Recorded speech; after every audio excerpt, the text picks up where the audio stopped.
например, в случае проведения информационной кампании, докладываю какую-то информацию, все равно так или иначе кто-то обратит на мой внешний вид. И как вы здесь видите, здесь есть мое имя. Имя должно, вы знаете, что в каждом банке, в каком-то вот институте, который предлагает для общества что-то, обязательно у человека висит его имя, потому что чтобы к нему было легко обратиться. И потому что не все люди даже иногда способны спросить из-за своей скромности, как вас зовут и так далее, и так далее. Второй момент, у меня значки. Они могут кого-то заинтересовать, человек меня может спросить, а что это значит? Во время того, когда человек спросил меня, а что это значит, я ему могу предоставить большое количество информации, а также добавить, что вот посмотрите, у меня еще здесь надпись, а вот здесь у меня еще такой замечательный значок, а вы знаете, что это там круговорот, там вот как раз то, что мы говорим, что это цикличность, что это там магический символ и так далее, и так далее. И таким образом, используя вот такие визуальные эффекты, вы можете что сделать? Самое основное, привлечь внимание человека к себе и к той информации, которую вы предоставляете. Моя презентация называется «Информационные кампании по энергоэффективности и экологические акции в школах». Я не буду сильно циклиться на презентации, потому что все-таки у меня стоит в программе мастер-класс, и основную работу сейчас проделаете вы. Потому что вы, я знаю, работаете в школах, учителя у нас все активные и знают зачастую больше, чем вообще учить учителей. Это очень неправильно. Вот. Да. Следующий слайд, пожалуйста. Следующий слайд. Я просто остановлюсь на каких-то моментах. Вот школа как центр коммуникации сообщества. Какие у вас ассоциации возникают? Почему я говорю об этом? Школа как центр коммуникации сообщества. Кто-нибудь сталкивался? Конечно, центр коммуникации. Абсолютно. Это и мамы, и папы, и дедушки, и бабушки, старшие братья, младшие сестры, соседи и так далее. То есть человек может чего-то не касаться, но школы он касается 100%. Абсолютно. Есть что добавить? Да. Помимо... Да. Вот, например, у нас в районе, допустим, нет никаких детских площадок. Детскую площадку сделали на базе нашей школы. Абсолютно. Медики там, сельские, там. Да. И если эти избиратели компании обязательно через нас. Абсолютно. Еще добавьте. На нашем стадионе школы номер 12 занимаются спортивные дворовые команды всех возрастов. Еще кто-то хочет? Как школа связана с бизнесом? У нас проходит собрание при Акимате, собирают всех бизнесменов, проводят совещания. То есть в школе все это проводится и Акимат, и бизнесмены. Как, встречи все абсолютно. проходят. Как школа связана с властью? Уже вот сказали, У избирательные нас кампании. встречи с мэром на базе школ проходят. Отчетные, да, какие-то там мероприятия, да. Теперь следующее. Заполнить зал всех учителей. Как школа связана со средствами массовой информации? Связано? Конечно. Да, но не так. Как? Конечно. Да, 80 публикаций только в этом году мы сделали.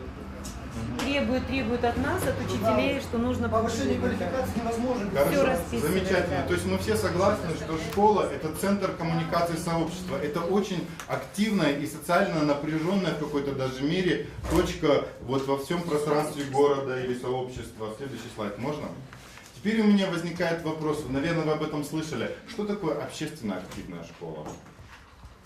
Который только учит, а еще, Очередь. скажем, ведет какую-то работу с жителями, например, своего Работает микроучастка по линии, например, той же экологии. Работает с какими-то организациями, которые есть рядом. Самоуправление граждан у нас это Махаля. Участно-родительский Да. комитет, Ага. это вот эти, комфортлар, попечительский совет. Это есть у нас, это комитет здоровья в селе и разные проекты. Ну вот я не хотела сказать, участвует в различных проектах. Но вообще вот даже вот здесь можно И отличать. реализует их через Реализация родителей, через... проектов Да. даже по энергосбережению осуществляется с помощью Особенно в социума. Это и Акимат, это и различные организации, в том числе родительская общественность. Ну, понятно, что прописано. Теперь у меня возникает вопрос, а зачем в школе быть общественно активным? Ну потому что... Зачем? Потому что рыночная По очереди экономика, руку. конкуренция.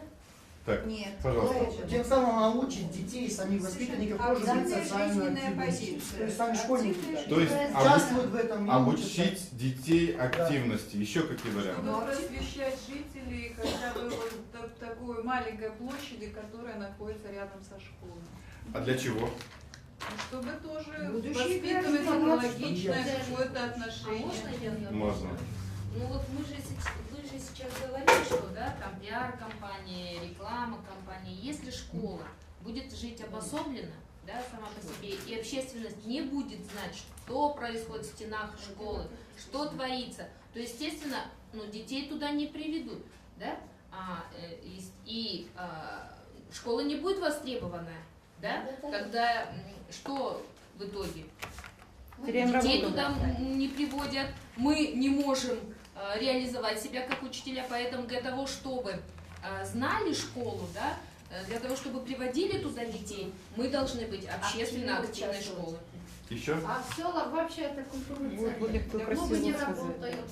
Никак, а все выполняем, не оплачиваем трудом мы, учителя. Исполнительные. Это центр вообще всей жизни. Да, да, центр Кстати, у нас всей есть жизни, и в не только селах. проблема школ. Вот у нас, допустим, Токмак — это маленький город. Если приходит цирк, приезжают там какие-то фильмы, это все Кино, несут в школы. концерт. В школах концерты, в школах цирк, в школах какие-то там мероприятия общественные, потому что нет где больше просто показать это детям. И родители просто не в состоянии, допустим, куда-то в цирк, в Бишкек привезти своих детей. Потому что цены получаются очень большие. То есть мы все согласны с тем, что школа должна быть общественно активной. Нет, да, возражений? Следующий слайд. Теперь вот информационные кампании. Ну, здесь у меня такой достаточно простой рисунок.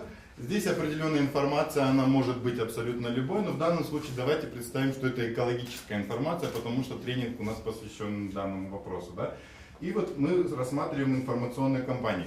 Почему я сам не со школы, я не работаю в школе, я не работаю в школьной среде, но почему я здесь сейчас выступаю? Потому что мы говорили о том, что проект Шпары, вот участниками которым вы являетесь, должен находиться не только в школьной среде, он должен выйти за пределы школы, попасть в сообщество, попасть вот в какие-то там, допустим, структуры власти, зарядить бизнес и так далее. И вот, наверное, вот об этом сейчас больше я буду говорить.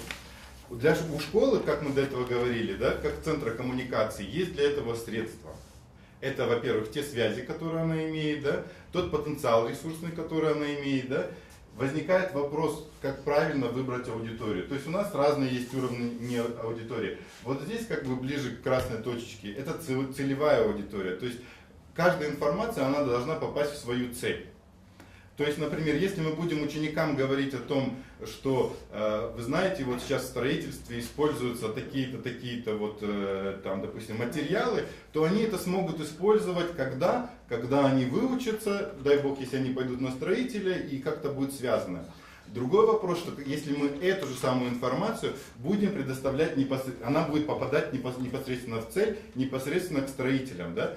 И вот как эту провести цепочку, да, каким образом школа может такую, допустим, подготовить или акцию, или информационную кампанию, вот здесь возникает вопрос, как попасть в цель, потому что очень часто мы ученикам даем информацию, которая у них с годами, как вот Володя говорил, мне дали там эти цикл Крепса, а я вот сейчас думаю, а зачем мне этот цикл Крепса нужен был вот на данном этапе, да. То есть нужно давать должна поступать та информация, которая может быть использована сейчас, чтобы добиться какого-то, может быть, сиюминутного эффекта и результата и удовлетворенности. Следующий слайд. Вот смотрите, здесь я просто привел, сейчас мы переходим к такому моменту, как информационные кампании, и часто к информационным кампаниям мы относимся к работе со СМИ, и вот здесь статья. Если не я, то кто же? Вот что вы можете сказать насчет этой статьи? Вот какие у вас возникают первые ассоциации, первые эмоции, как вы воспринимаете? Потом я скажу, какие у меня возникают чувства. Это ответственность каждого. И если каждый будет ответственным, если не я, то кто же, то это самое главное. Еще. Спасибо.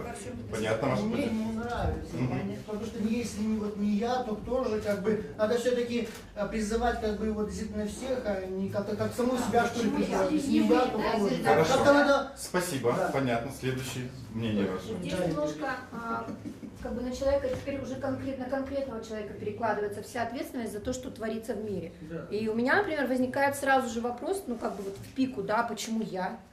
Почему не кто-то другой, почему не Спасибо, есть? понятно. Еще может какие-то быть впечатления? ассоциация, что какой-то там проблемой вообще никто не занимается. Так быть, может, я займусь, чтобы... Спасибо. Или человек один занимается, никто кроме него не занимается. Вот он один такой вот. Вы знаете, еще, пожалуйста. Или такое ощущение, что интересно, что же на этот раз хотят повесить на меня. Да. Абсолютно. Еще какие? Советского времени в нашей комсомоле, в тот момент, когда мы были комсомольцами. Если не ты, то кто же? Так, просто немного перефразировано. Если не я, то кто же? Спасибо. Ваши мнения приняты, понятны. Теперь я хочу сказать, что вот мне понравилась что ваша позиция, что вы даже успели за это время проанализировать, но, видимо, из-за того, что какой-то есть опыт. Но для меня это скучно, это неинтересно, это меня не цепляет, потому что это как та газета, которая висит 100 лет уже там и всем надоело. Вам форма скучна? Мне форма скучна, потому что, а я вам хочу сказать, что общество наше, это по большому счету двоечники, троечники. Когда мы готовим презентации там каким-то министрам и так далее, не нужно их это, нужно делать яркую картинку, потому что они также воспринимают, как школьники в 1 классе, всю информацию. Теперь мы переходим к следующему слайду. Какие у вас возникают мысли по поводу? Здесь нету текста вообще. Здесь комик. Катастрофа. Нет. Ну какие у вас возникают впечатления вот по этой картинке? Что можно сказать? Как все плохо. Все плохо, еще какие? Это динамика, как мы идем к альтернативной энергетике. Все закончится, и вот единственный выход. Еще какие? Еще варианты какие? Заставляет задуматься. Ну да, ресурсы закончились. Посмотрел на часть информации, хочется закончить. Пока у нас вот не случится катаклизм, мы так все-таки не перейдем. Пока нас не плюнет. Гром не грянет, мужик не И перекрестит. еще есть альтернатива, то есть ты можешь выбирать вот это или вот Да, зеленую энергетику. Это если мы Абсолютно. знаем. Еще какие Это информации? если мы знаем уже, о чем Да, речь но если мы идет. А знаем, если, да. например, человек, который Не знаете, не да. знает, вот он может задаться Да, и вопросом, кто а там- для чего вот эти картинки? У нас есть выбор. И кто там похоронен, Да. стало интересно.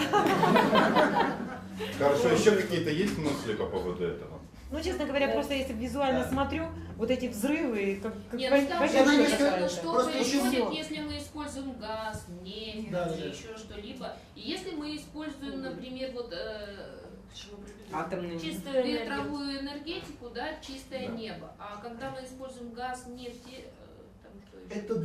Это безопасно. Черно, Безопасно. Ну, когда Активные чуть человек источники энергии Спасибо. безопасны для А окружающих чего он мира. возмущается тогда, если это безопасно? Он говорит, это на моей территории находится. Он говорит, это на моем участке. Шумно, да. я устал от децибелов этой вот это. Смотрите, он Возможно. недоволен. Теперь можно вернемся просто на один слайд назад еще раз, посмотрим на эту статью, насколько она информативна. А теперь вернемся обратно и идем к следующему. Ну да. Вот здесь дано, но, к сожалению, она на английском языке, но это здесь такая как бы схема, сейчас она очень как бы активно распространяется, это как бороться с глобальным потеплением, и здесь, получается, изображены различные, то есть меньше летать, простые советы человеку, меньше летать, здесь вот как с машиной нужно, что автобус, какие лампочки и так далее, но все в картинках. Следующий слайд. Можно на секундочку? Я вам говорила по поводу инструмента карта памяти. Вот здесь прекрасное изображение вот этой идеи. Потому что, вернитесь еще назад. Значит, чем еще как бы примечательна данная схема, что когда мы вот людям говорим, вы знаете, а у нас сейчас глобальное потепление, нужно что-то делать. Вот если я простому человеку скажу, глобальное потепление, делай что-нибудь, он скажет, да ты что, с ума сошел, ледники тают, господи, медведи, это как я туда попаду, да? А оказывается, посмотрите, как много простых взаимосвязей, которые связаны с каждым нашим повседневным шагом и так далее, и возникает у человека ответственность. Тут даже есть картинка, что когда ты кушаешь мясо, ты потребляешь больше энергии, чем когда ты кушаешь овощи. Вот, например, для Казахстана это очень актуально, потому что вот такие горы бешбармака, где лежит целая лошадь или целый там баран и так далее, или две, да, и так далее, ну вот полиэтиленовые пакеты, ну и так далее. Ну это все понятно, вы посмотрите, если захотите еще какие-нибудь следующий слайд. Велосипед. Тоже вот достаточно так схематически обозначено, ну, к сожалению, на английском языке. Здесь получается все выгоды, которые мы от велосипеда получаем. Да? Это, во-первых, что улыбка на твоем лице, твое здоровье, как бы сокращает глобальное потепление. И сейчас проблема пробок, то что ты в пробке не будешь стоять, ты можешь пробку объехать, ну и так далее, вот какие-то преимущества. Следующий слайд. Назад еще вернитесь. Я хочу сказать, что на сегодняшний день, в сегодняшнем мире и в сегодняшнем сообществе визуальное восприятие, оно имеет больший эффект, чем вот такие вот слои текста, которые сейчас просто никто не читает. В том мире, в котором сейчас живет молодежь, это такой, знаете, набор картинок. Если вы знаете, что сейчас молодежь сидит в Инстаграм, Фейсбук и так далее, как только они видят большой текст, они его просто пропускают и могут его только прочитать, если к этому тексту прикреплена очень интересная информативная картинка, которая сопровождает. Еще я хочу добавить по поводу информационных кампаний и вот как раз воздействия социального маркетинга. Скажите, на какие статьи вы больше всего обращаете внимание, с каким заголовком? Короткий заголовок. Еще какие? Цвете красочный. Выделенный в цвете красочный. Еще какой? Вот еще вот любят журналисты кидать фразу такую, вот, знаете, которая заинтересует тебя. Оно даже по тексту может быть не совсем отражает, ну, например, очень страшное, что-то такое, цепляющее, провокационное. Вот только так она может зацепить. Вы знаете, если, например, сказать, что Алла Пугачева вышла замуж за Галкина, это может никого не зацепить. А если до этого будет еще написано «сенсация», ты не поверишь, вот как используют НТВ, и все вы уже, потому что в этом ключе. Поэтому, когда вы обозначаете сам заголовок, он должен уже, если вы хотите конкурировать, если вам все равно, вы делаете все просто для галочки, вы можете писать статистические вот эти статьи, вернитесь назад. Вот к той статье, к той газетной статье. Если не я, то кто? Если не я, то кто? Сразу у всех это, на меня что-то хотят повесить, меня какая-то обязаловка и так далее. А давайте попробуем назвать вот эту статью по-другому. Если не я, то кто же? Вот если мы эту статью называемся «Мир катится в никуда». Понимаете? Люди говорят: о, Господи, я что-то пропустил, уже мир катится в никуда, да, там, или там, я не знаю, еще какие варианты, как это, потому что здесь смысл статьи, что люди подчиняются законам природы, даже если выступают против них. Да, нет, завтра будет поздно тоже как бы, а вот такое вот, знаете, найти классное, это вот на самом деле это половина дела, и не важно, что там внутри будет написано. Следующий слайд. Да, проходим. Теперь, ну здесь вот, наверное, вот информационные кампании, какими они могут быть. Здесь я хочу, наверное, привести, вот перед тем, как я перейду к этому слайду, вот сейчас стало популярно произведение вот таких вот искусств, которое называется инфографика. Чем она примечательна? Что большая часть информации здесь представлена рисунками, диаграммами, цифрами, и меньше всего здесь находится текста. Эти все материалы подготовлены ПРООН, и вот они как бы все об энергоэффективности, вы эти все материалы можете разобрать. Но не сейчас. Да, не сейчас, позже, да. Потом возьмете. Сейчас хочу рассказать вот о нашей акции, которую мы провели в Хан-Шатыре и в Меге. Это два самых крупных торговых центра в городе Астане. Значит, что мы здесь представили? Мы собрали просто по крупицам все зеленые технологии, которые хоть как-то продаются в Астане. И вы знаете, это было очень сложно, потому что ни один магазин, ни одна какая-то торговая, это все где-то там на базаре, это все где-то в интернете, это все где-то вот так кусками. То есть получается, что зеленые технологии и те люди, которые на сегодняшний день реально продвигают те товары, которые как бы полезны, более экологичны, они находятся в тени. И мы попытались их вытащить на свет. Мы сделали такую акцию, которая собрала большое количество людей, потому что мы выбрали, я сразу сказал, что будем проводить в самых крутых этих центрах. И нужно ставить всегда себе, знаете, еще при проведении информационной кампании и проведении акций, нужно всегда себе ставить максимальную задачу и стремиться попасть в нее. Но всегда нужно иметь такую минимальную границу, как бы такой момент спуска. На что вы можете спуститься и все равно сделать. Потому что даже бывает, что вы сделаете маленькую точку, и оно найдет свою цель. В частности, например, из тех целей, которые мы здесь нашли, мы очень удивились, когда на нашу выставку заходит, значит, тут там центр, все гуляют, да, и к нам подходит батюшка. И начинает интересоваться, спрашивает, вот это вот что, какая батарея и так далее. И говорит, вы знаете, вы меня подтолкнули, я полностью свою церковь хочу сделать экологическим домом. Вот. То есть вот как бы такой момент. Да. Ну, в Риме Папа Римский сделал. Вот. Вот, понимаете? Ватикан да. полностью от солнца. Но что людей толкает? Получая информацию, когда он смотрит, что информация идет, что это не просто там где-то, это вот уже здесь и сейчас, ему становится легче. Так, такой момент. Теперь у меня нету времени, много чего хочу рассказать. У меня мастер-класс, и поэтому я хочу, чтобы больше вы делали. Теперь я хочу сказать, что вот, например, сейчас мы здесь сидим, да, хорошо, семинар, мы уедем. И у меня к вам предложение, сейчас у вас будет 5 минут, максимум 7 минут времени для того, чтобы вы вот этой группой учителей создали такую маленькую информационную кампанию.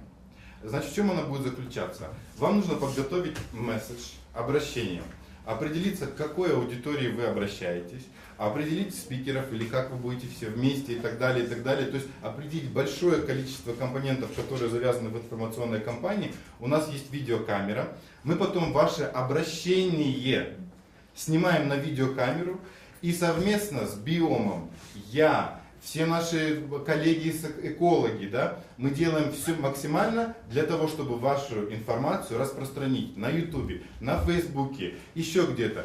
И придумайте, очень важно, название этой информационной кампании, там что-то учителя Центральной Азии, там что-то, понимаете, там, или там обеспокоены, или вызывают, или вот какой-то такой вот ключевой месседж, как название, которое бы цепляло, да, подумайте. Потом, что будет внутри, как вы себя представите, и это будет классный первый какой-то вот, ну, я имею в виду в данной встрече первый информационный продукт, который мы потом можем каждый распространять, на который вы потом можете ссылаться, и который будет как бы подтверждением каких-то ваших намерений, потому что там будут ваши лица, ваши, как сказать, если вы сами проговариваете это, вы уже на себя берете какую-то ответственность за те слова, которые вы говорите. Поэтому я все больше говорить не буду. Если какие-то вопросы будут ко мне, можете спрашивать. У вас есть 7 минут времени, после чего мы включаем камеру и записываемся.